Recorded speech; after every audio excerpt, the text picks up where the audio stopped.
Assalamualaikum warahmatullahi wabarakatuh. Perkenalkan, nama saya Alfi Marifa, mahasiswa Universitas Yarsi Program Studi Akuntansi. Jadi di video kali ini saya akan membahas mengenai tugas saya, yaitu program audit PT Gudang Garam Tbk.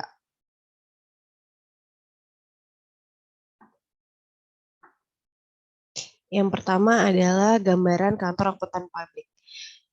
Gudang Garam ini menggunakan akuntan publik yaitu KPMG. KPMG adalah organisasi global firma jasa profesional independen yang menyediakan jasa audit, pajak, dan konsultasi. KPMG adalah merek di mana perusahaan anggota KPMG International Limited beroperasi dan menyediakan layanan profesional. Nama KPMG berasal dari singkatan Kleinfeld Piet Marwijk George. Nama tersebut mulai dipakai saat KMG atau Kleinfeld Main Gordeler bergabung dengan Piet Marwijk pada tahun 1987. KPMG digunakan untuk merujuk pada perusahaan anggota individu dalam organisasi KPMG atau satu atau lebih perusahaan anggota secara kolektif.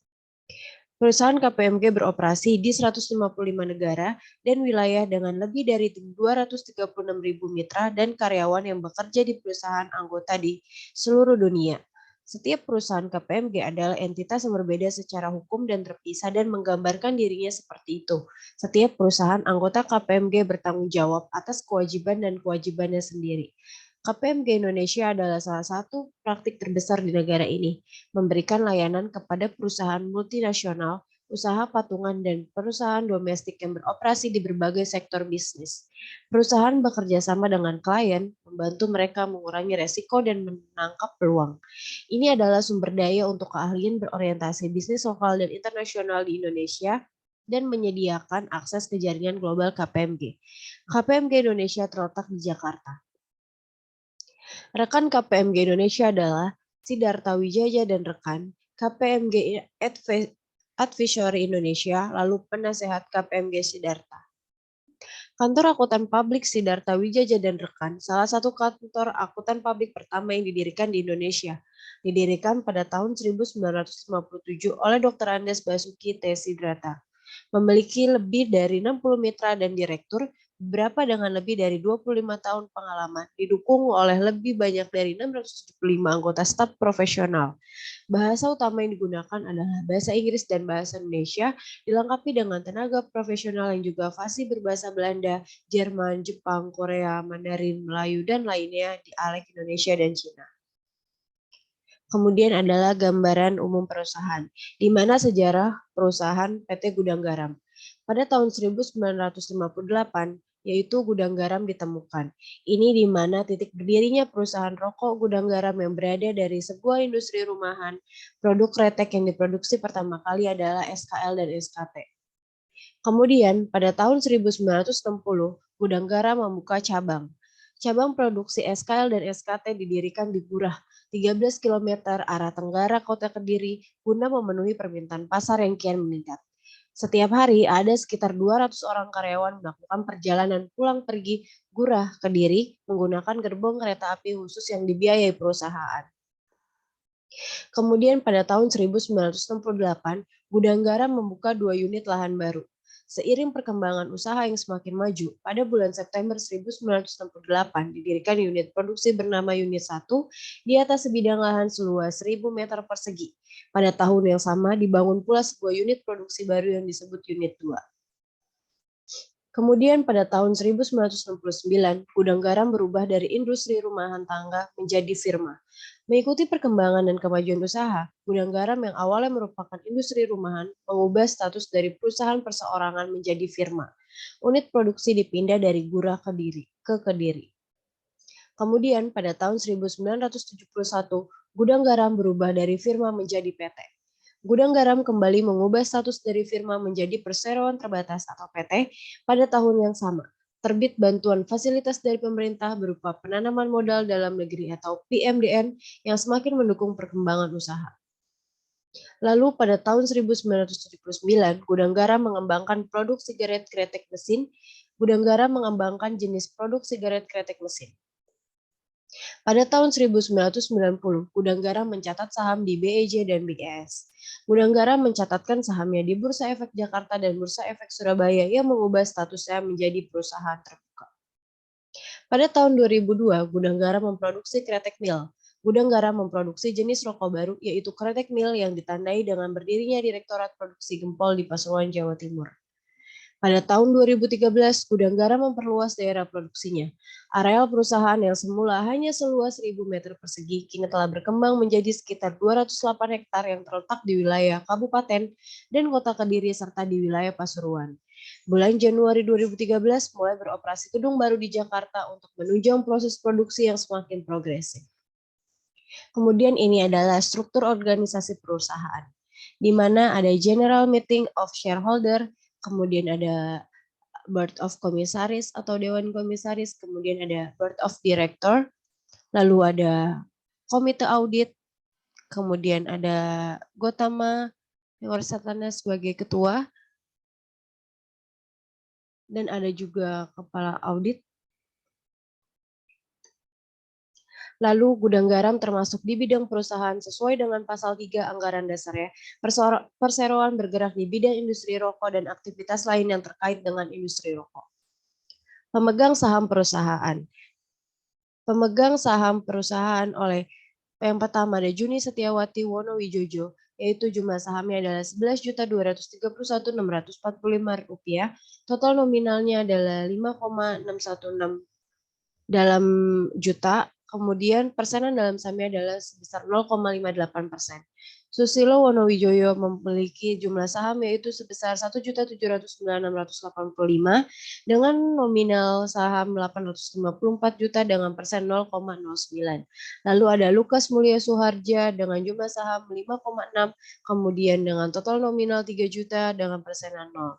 Lalu ada juga PT Surya Duta Investama dengan jumlah saham sebesar 1,313146800 dengan total nominal Rp666.574 dengan persenan 69,3%.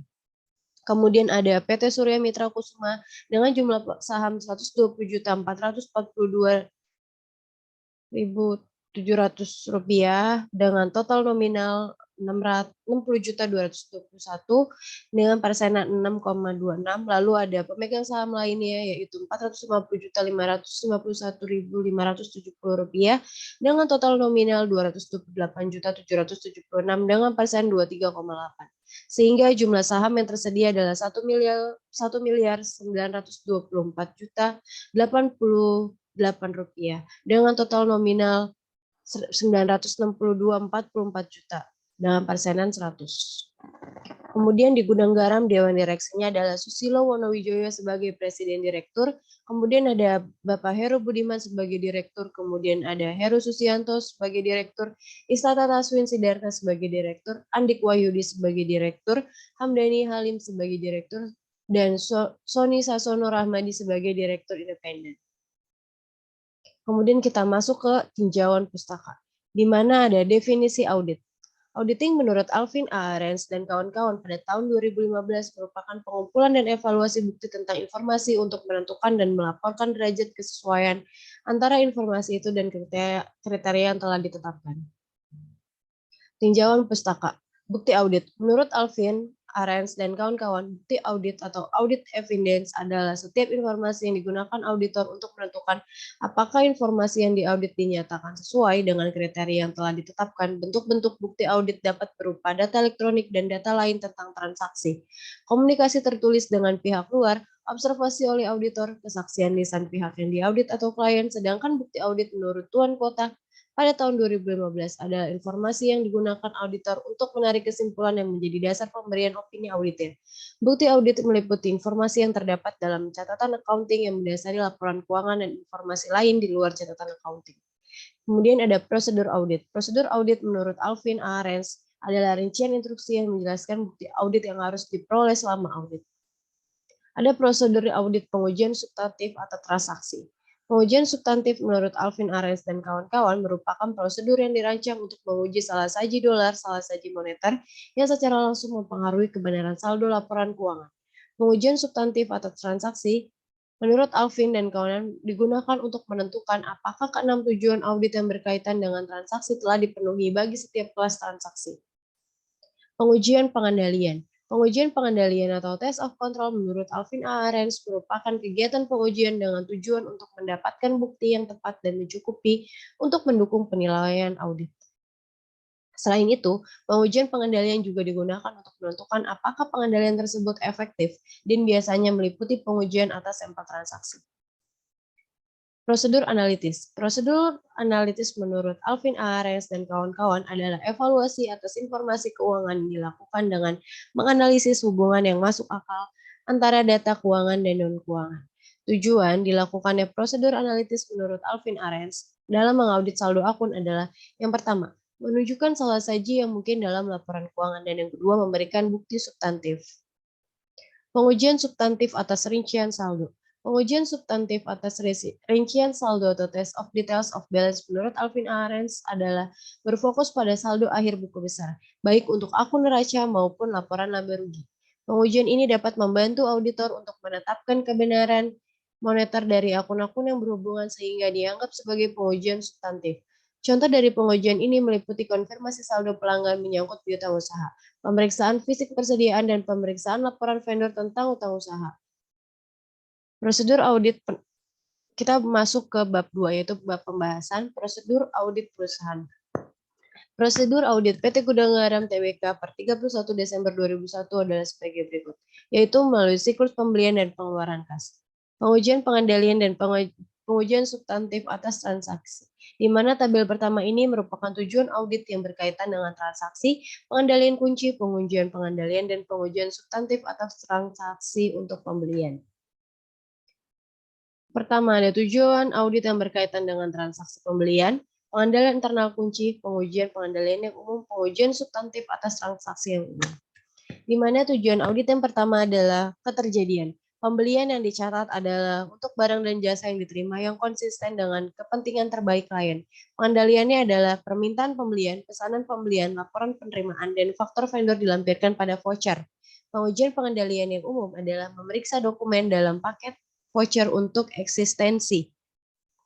Kemudian pengujian substantif atas transaksi yang umum adalah mereview jurnal pembelian, buku besar umum, dan file induk utang usaha atau melihat jumlah yang besar atau tidak biasa. Pengendalian internal kunci yang kedua adalah faktor vendor, laporan penerimaan, pesanan pembelian, dan internal. Kemudian pengujian pengendalian yang umum yang kedua adalah memeriksa indikasi verifikasi internal. Kemudian tujuan audit yang berkaitan dengan transaksi pembelian yang kedua adalah kelengkapan, di mana transaksi pembelian yang ada telah dicatat. Pengendalian internal kuncinya adalah pesanan pembelian telah dinomori dan diperhitungkan, laporan penerimaan dan voucher telah dinomori dan diperhitungkan. Lalu pengujian pengendalian yang umum adalah memeriksa urutan pesanan pembelian serta memeriksa urutan laporan penerimaan dan vendor. Pengujian substantif atas transaksi yang umum adalah menelusuri dari file laporan penerimaan ke jurnal pembelian, kemudian menelusuri dari file faktur vendor ke jurnal pembelian. Yang ketiga, ada tujuan audit yaitu keakuratan, di mana transaksi pembelian yang dicatat sudah akurat. Pengendalian internalnya adalah perhitungan dan jumlah sudah diverifikasi secara internal.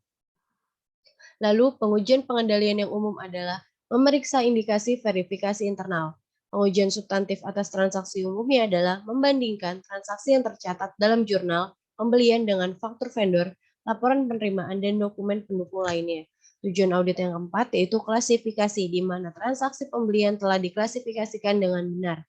Pengendaliannya adalah bagan akun yang memadai telah digunakan, klasifikasi akun telah diverifikasi secara internal. Kemudian pengujian pengendalian yang umum adalah memeriksa indikasi verifikasi internal. Pengujian substantif atas transaksi umumnya adalah membandingkan klasifikasi dengan bagan akun dengan merujuk ke faktur vendor. Lalu ada tujuan audit yang berkaitan dengan transaksi, pengendalian kunci, pengujian pengendalian, dan pengujian substantif atas transaksi untuk pengeluaran kas. Di mana tujuan audit yang kelima adalah pengeluaran keterjadian. Pengeluaran kas yang dicatat adalah barang dan jasa yang benar-benar terjadi, di mana pengendaliannya adalah persetujuan pembayaran pada dokumen pendukung diberikan, kemudian memeriksa indikasi adanya persetujuan, dan serta mereview jurnal pengeluaran kas, buku besar umum, dan file induk terkait, dan memeriksa dokumen pendukung. Tujuan audit yang keenam adalah kelengkapan, di mana transaksi pengeluaran kas yang ada telah dicatat, Pengendalian terkenal kuncinya adalah cek dan dokumen persetujuan telah dinomori dan diperhitungkan. Pengujian pengendalian yang umum adalah memperhitungkan urutan cek atau dokumen persetujuan. Kemudian pengujian substantif atas transaksinya adalah merekonsiliasi pengeluaran kas yang tercatat dengan pengeluaran kas pada laporan bank, yaitu bukti pengeluaran kas. Untuk tujuan yang keenam, yaitu transaksi pengeluaran kas yang dicatat sudah akurat, yaitu keakuratan. Perhitungan dan jumlah yang dikeluarkan untuk pengeluaran kas atau pembayaran telah diverifikasi secara internal. Pengujian pengendalian umumnya adalah memeriksa indikasi verifikasi internal. Kemudian pengujian substantif atas transaksi yang umum adalah menyiapkan bukti pengeluaran kas. Kemudian ada siklus kas dan instrumen keuangan. Pada tabel 3 ini adalah tujuan audit yang berkaitan dengan saldo dan pengujian saldo untuk kas umum di bank. Tujuan audit yang berkaitan dengan saldo, lalu ada prosedur pengujian atas rincian saldo yang umum, di mana ada detail tie-in, di mana kas di bank yang dinyatakan pada rekonsiliasi di-foot dengan benar dan sama dengan buku besar umum. Di mana prosedur tersebut adalah memfoot daftar cek yang beredar dan pembayaran elektronik serta deposit dalam perjalanan. Kemudian ada eksistensi, di mana kas di bank seperti yang dinyatakan pada rekonsiliasi memang ada. Prosedurnya adalah penerimaan dan pengujian konfirmasi bank. Kemudian ada yang ketiga, kelengkapan, di mana kas di bank yang ada dicatat. Prosedurnya adalah penerimaan dan pengujian konfirmasi bank dan bukti kas. Yang keempat ada keakuratan, di mana kas di bank yang dinyatakan dalam rekonsiliasi sudah akurat. Prosedurnya adalah penerimaan dan pengujian konfirmasi bank dan bukti kas. Lalu ada pisah batas transaksi pengeluaran kas dicatat di periode yang benar, di mana prosedurnya adalah yang pertama menghitung kas di tangan pada hari terakhir tahun berjalan dan selanjutnya menelusur ke cek yang beredar serta jurnal pengeluaran kas. Lalu ada menelusuri cek yang beredar ke laporan bank periode selanjutnya. Lalu di tabel 4 ini adalah tujuan audit yang berkaitan dengan saldo dan pengujian atas rincian saldo bagi akun instrumen keuangan. Di mana tujuan audit yang berkaitan dengan saldo itu adalah yang pertama detail tie-in, yaitu instrumen keuangan seperti terdaftar pada skedul aktivitas investasi telah di-foot dengan benar dan sesuai dengan buku besar umum. Prosedur pengujian atas rincian saldo yang umum yang adalah memfoot skedul aktivitas investasi, membuktikan skedul aktivitas investasi atas penambahan dan pengurangan menelusuri saldo akhir per kategori ke buku besar umum. Yang kedua adalah eksistensi, di mana instrumen keuangan seperti terdaftar pada skedul aktivitas investasi, prosedurnya adalah konfirmasi kepada broker dealer, yaitu pihak ketiga. Yang ketiga ada kelengkapan, di mana instrumen keuangan yang ada sudah dicatat. Prosedurnya adalah inspeksi fisik sekuritas atau kontrak derivatif. Yang keempat ada instrumen keuangan seperti terdaftar pada skedul aktivitas investasi sudah akurat, di mana prosedurnya adalah inspeksi perjanjian yang mendasari.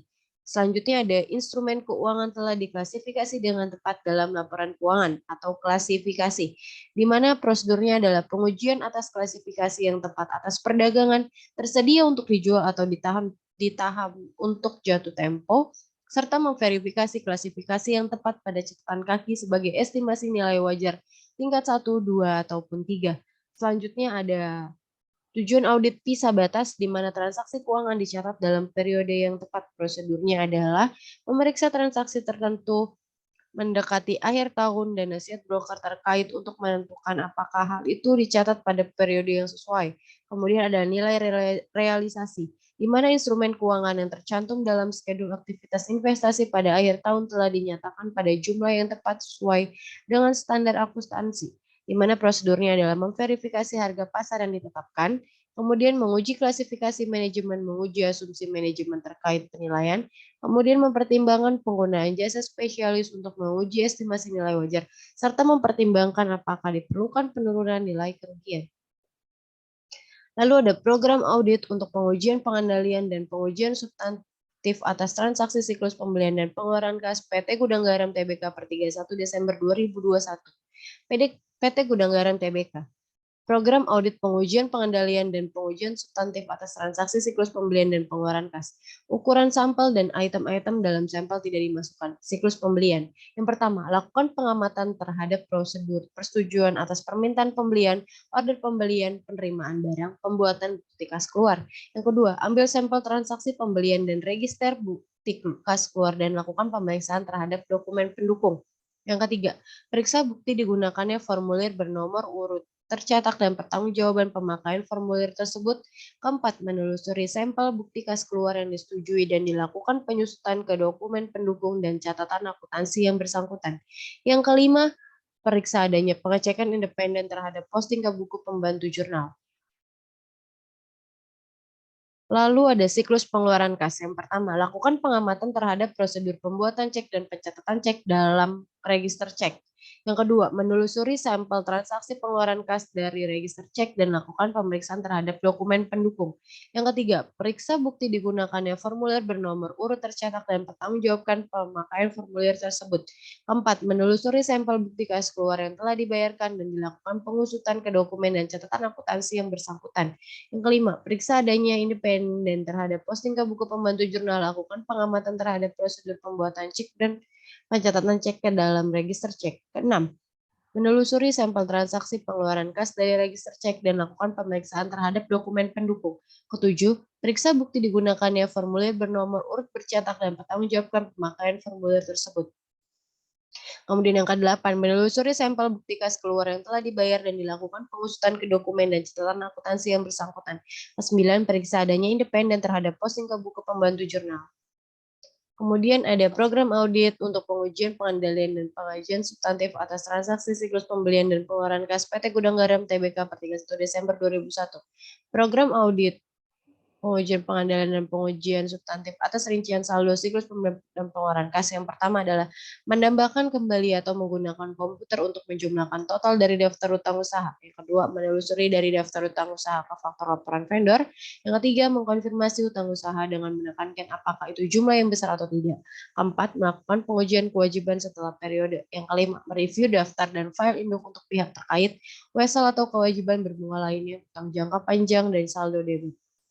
Kemudian ada program audit untuk pengujian substantif atas rincian saldo siklus kas dan instrumen kas, di mana PT Gudang Garam Tbk ukuran sampel dan item-item dalam sampel tidak dimasukkan. Siklus kas. Yang pertama, melakukan food daftar cek yang beredar dan pembayaran elektronik serta deposit dalam perjalanan. Ambil sampel transaksi pembelian dari register bukti kas keluar dan lakukan pemeriksaan terhadap dokumen pendukung. Yang kedua, periksa penerimaan dan pengujian konfirmasi bank dan bukti kas. Yang ketiga, menghitung kas di tangan pada hari terakhir berjalan dan selanjutnya menelusur ke cek yang beredar serta jurnal pengeluaran kas, periksa adanya pengecekan independen terhadap posting ke buku pembantu jurnal. Yang keempat, ada yang menelusuri cek yang beredar ke laporan bank periode selanjutnya. Kelima, mempertimbangkan apakah diperlukan penurunan nilai kerugian. Lalu pada siklus instrumen keuangan, keenam, melakukan food schedule aktivitas investasi. Yang ketujuh, membuktikan schedule aktivitas investasi atas penambahan dan pengurangan. Kedelapan, menelusuri saldo akhir per kategori ke buku besar umum, menelusuri sampel transaksi pengeluaran kas dari register cek dan lakukan pemeriksaan terhadap dokumen pendukung. Ke-9, konfirmasi pada broker dealer pihak ketiga. Kemudian yang ke-10, melakukan inspeksi fisik sekuritas atau kontrak derivatif. Ke-11, melakukan inspeksi perjanjian yang mendasari jurnal.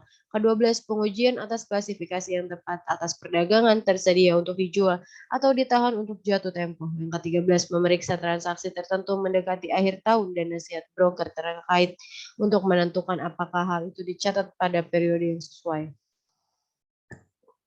Kita berakhir di kesimpulan di mana berdasarkan dari pembahasan bab sebelumnya bahwa dapat disimpulkan bahwa kantor akuntan publik KPMG sebagai auditor melakukan langkah-langkah audit pada PT Gudang Garam Tbk berdasarkan standar pada SPAP atau standar profesional akuntan publik. Langkah-langkah yang diambil oleh kantor akuntan publik KPMG dimulai dan memahami proses bisnis pembelian dan pengeluaran kas serta kas dan instrumen kas yang ada di PT Gudang Garam Tbk yang selanjutnya.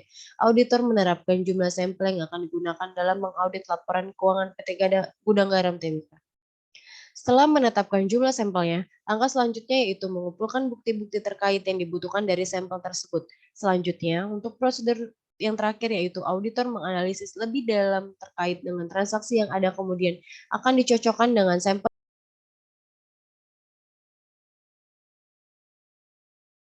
Lalu daftar pustakanya adalah Arens, kita dari buku Erlangga. Dari yang volume 1 dan 2 lalu ada dari IDX yaitu laporan tahunan keuangannya diambil dari IDX. Lalu untuk KPMG Indonesia untuk profil kantor akuntan publik serta PT Gudang Garam Tbk. Sekian penjelasan tugas dari saya, kurang lebihnya mohon maaf. Wassalamualaikum warahmatullahi wabarakatuh.